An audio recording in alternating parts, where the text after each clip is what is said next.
Nag-iba yung ano eh, tanim ko na oh. Ayusin ko bukas.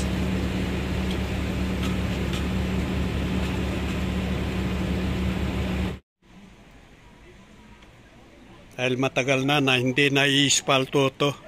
Kaya mamayang hapon darating yung gagawa rito. Nandyan na yung truck nila, dyan sa kanto. Hinihintay nila yung ispalto na darating. Gamit nila oh.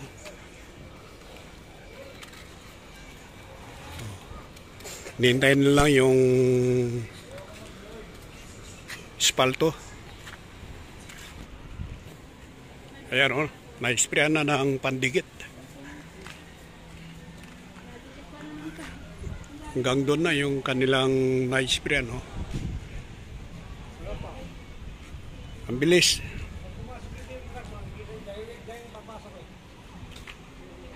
Kahit na gabi ito, tatapusin to ano?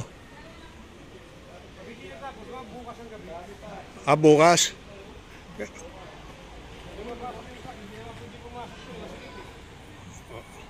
Pero lahat na yan, nalagyan na ng ispalto.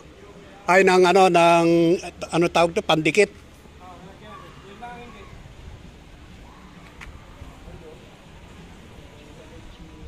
Lalatagan na lang yan. Bilis, oh. Para nandito na yung truck. Mag-ispalto.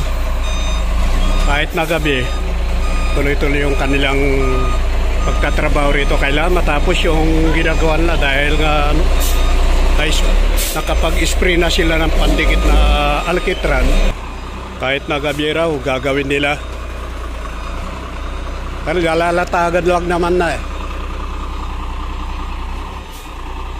6 na truck na ganitong kalalaki mga kaibigan, itong nandito na.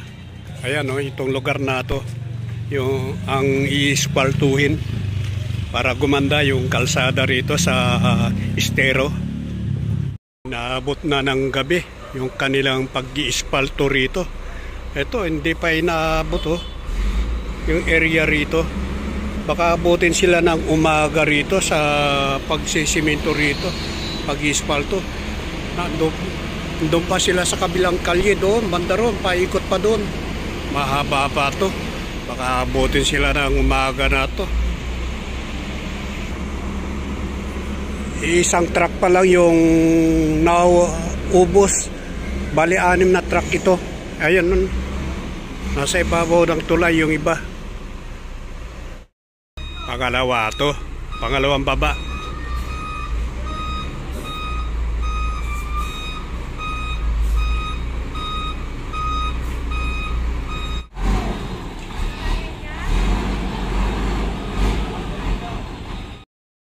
Nandito na sila, malapit na sila. Ayan. Talagang tatapusin ito na oh. Mga ilang metro na lang.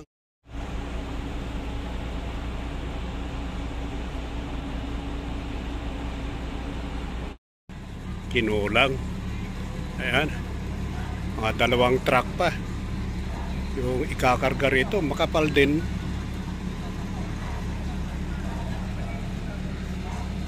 Ayan, kapal oh.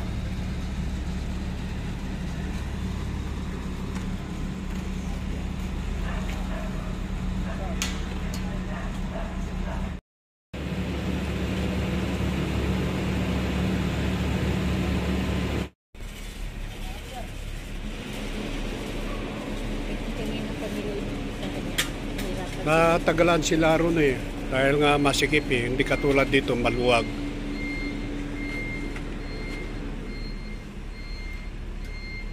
Nagiba nila yung ano doon, yung manuka.